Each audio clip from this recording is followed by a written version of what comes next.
Otro tema muy interesante que tienes un libro escrito sobre ello, que bueno, no sé si es tan fantástico o no tan fantástico, o este ya es más verídico, son los exploradores de Cataluña, que esto me parece una cosa muy interesante, la verdad.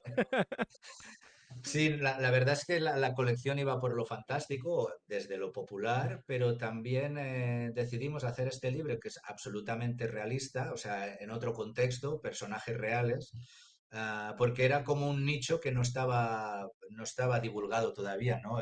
Los grandes exploradores españoles, que hay muchísimos, pues hay muchos libros muy bien documentados, pero a nivel catalán y así de una divulgación familiar para todo el mundo, sí que evidentemente hay libros de ensayo, libros históricos muy precisos, pero así para el gran público, los catalanes desconocíamos a muchos de los exploradores del país y era poner esa ficha, que también era una ficha compleja, porque claro, un explorador normalmente surge desde la Edad Media, pero sobre todo a partir del siglo XV y ahí también viene el colonialismo, ¿no? Entonces, claro, no es solamente en ocasiones explorar, sino que eso servía luego para que hubiese un colonialismo europeo, ¿no? Pero nosotros simplemente lo que queríamos era poner esa ficha de divulgar tanto en lo bueno como en lo malo lo que se había hecho desde Cataluña y era poco conocido y si quieres podemos comentar un poco sobre algunos personajes que salen en el libro. Sí, sí, cuéntame. Pero por cierto, mención especial a María Padilla, que hace unas ilustraciones que me encantan. Sí, no, por supuesto. Estos libros, como tú decías antes, la editorial jugó en hacer una apuesta muy interesante. Son un libro regalo, un libro tesoro, donde la ilustración es lo que te atrapa para luego poder leer los textos. Yo soy el primero, en plan humilde, que digo, ostras, le digo a la María, si no hubiésemos hecho el libro con los dibujos, yo no sé qué me hubiese leído porque es más árido un libro de bolsillo, ¿no? Pero tanto los dibujos, que ella los hizo excepcionalmente, incluso ganó un premio de ilustración científica, un premio muy importante de Cataluña, de ilustración científica tipo como del siglo XIX, ¿no? Porque hicimos el juego de los libros de presentarlo como si fuese algo científico, pero de otras épocas, ¿no? Con láminas y tal, no era el juego. Con unos textos muy literarios y con unas ilustraciones muy artísticas, ¿no? Y entonces, sí, sí, estaba pendiente de hacerle el homenaje, ella que no puede estar aquí, de estos libros, ¿no? Y en el de Exploradores, pues ella también hizo en un formato más realista estos personajes que desde la Edad Media hasta lo contemporáneo han sido personajes que han contribuido, muchos de ellos, al conocimiento europeo y en otros casos han participado de ese colonialismo tan nefasto que surgió desde Europa, ¿no? A mí el que más me gusta es Félix Cardona, que este es relativamente contemporáneo, es de los años 30 del siglo XX.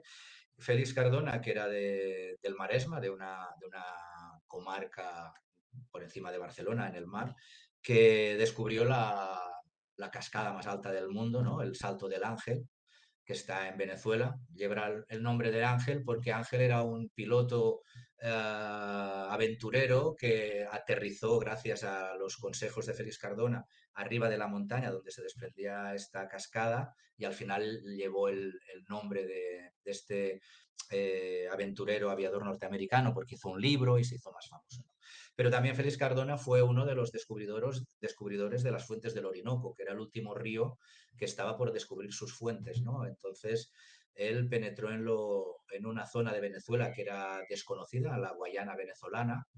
Hay, por ejemplo, hay también la Guayana británica, donde Conan Doyle, el escritor de Sherlock Holmes, hizo una novela que se llama El Mundo Perdido, y ahí hay una serie de montañas que son como mesetas llanas por arriba y ahí él situaba que estaban los últimos dinosaurios, ¿no?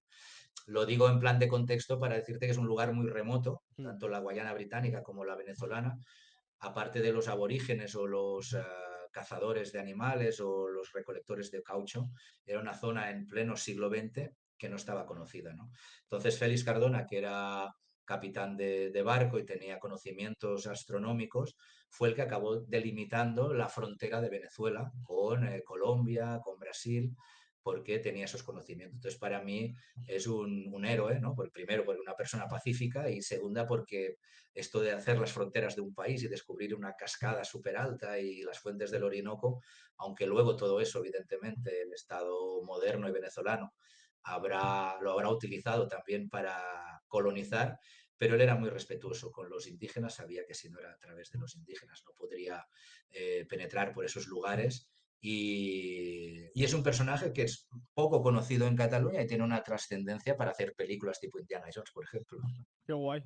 Me parece curioso porque, así un poco visto desde fuera, ¿no? Yo que soy de Madrid, eh, los catalanes me da la sensación de que tenéis como integrada ese afán, ¿no? Por escalar, senderismo, el alpinismo. Y me parece muy curioso que, claro, obviamente tengáis exploradores que vayan a otras partes del mundo a hacerlo, ¿no?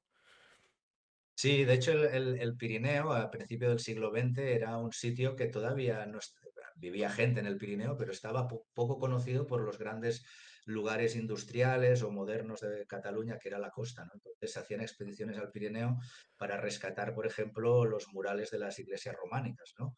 Y luego para tener un punto de vista no solo del agricultor, sino desde la ciudad, cómo se veía el campo. Entonces, eso fomentó mucho el excursionismo, ¿no? En catalán se llama el moviment escolta, que sería como los Boy Scouts, ¿no?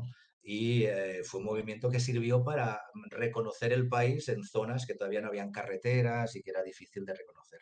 Pero bueno, el espíritu catalán de exploración es un espíritu europeo, básicamente. Los europeos somos el único pueblo del mundo con una sensación más expansiva, ¿no? Mm. Los chinos, por ejemplo, tenían una tecnología superior a la europea en la Edad Media, tenían unos barcos mucho más grandes que los galeones, llegaron al África, se trajeron jirafas a China, fue una exploración y luego no lo continuaron, ¿no? Los hindúes eran mucho más importantes que no los británicos y tampoco se expandieron. En cambio, el europeo ha tenido esa facultad de expandirse y el problema es que siempre lo ha hecho en provecho propio en vez de en repartir los conocimientos que tenía, ¿no? Sí, bueno. Aquí hay muchos temas polémicos. Por decirlo suavemente.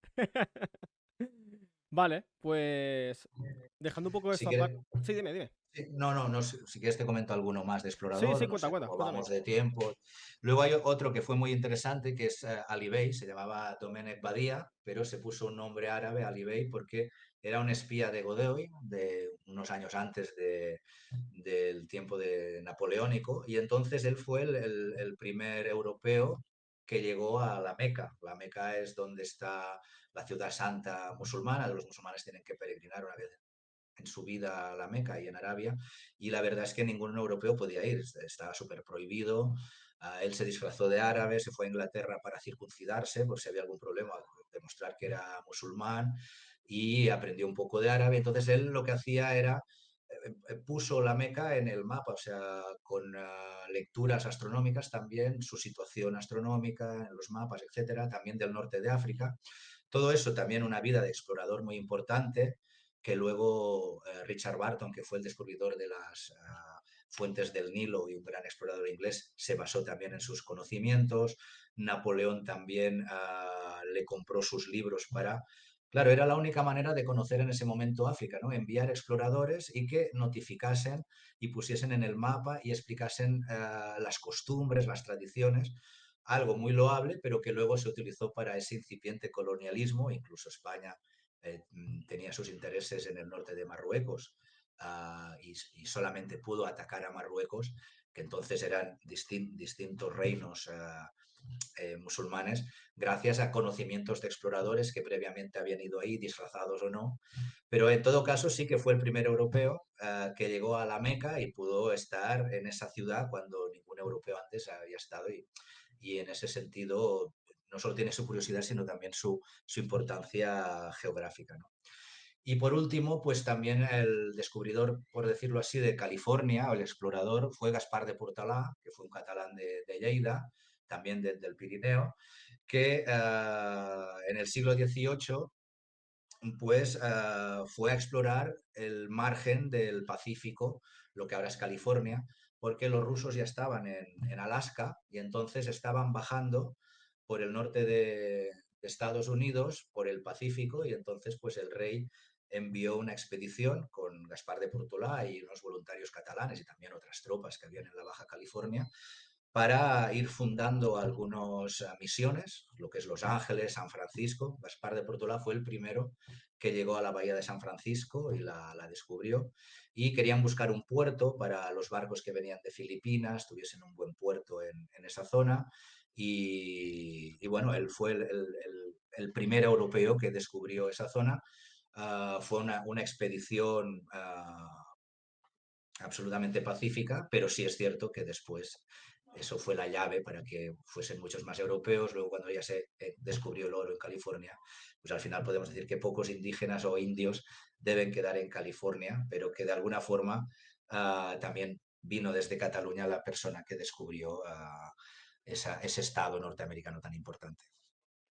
Claro, es que hoy en día lo tenemos todo como muy normalizado, ¿no? Y de hecho, bueno, se habla muchísimo siempre, ¿no? De Cristóbal Colón y todas estas cosas, pero, joder, el primer europeo en llegar a la Meca, que parece una tontería porque ahora sabemos dónde está, pero para ese momento tuvo que ser súper importante. Sí, sí, Y dificultoso y California, complejo. Venezuela, o sea, todo lo que has dicho al final son cosas importantes que hoy en día las tenemos normalizadas, pero que en su época tendría un impacto cultural importante, ¿no? A la hora de geografía, sobre todo. Sí, sí, por supuesto, porque ahora todos podemos ser turistas, ¿no? Pero el siglo XIX habían viajeros, que seguramente era gente que tenía recursos, pero las formas de llegar a los lugares eran muy precarios. Entonces, en ese sentido, queríamos incidir un poco en el libro, en la aventura, pero en ningún momento nos ahorramos de poner la crítica cuando la hubo, ¿no? Pero bueno, el primer mapa del Himalaya también lo hizo un misionero catalán, o por ejemplo, las primeras exploraciones sobre las Canarias que luego permitieron a los portugueses bajar África abajo, también fueron hechos desde Cataluña, que sobre todo en Mallorca había un gran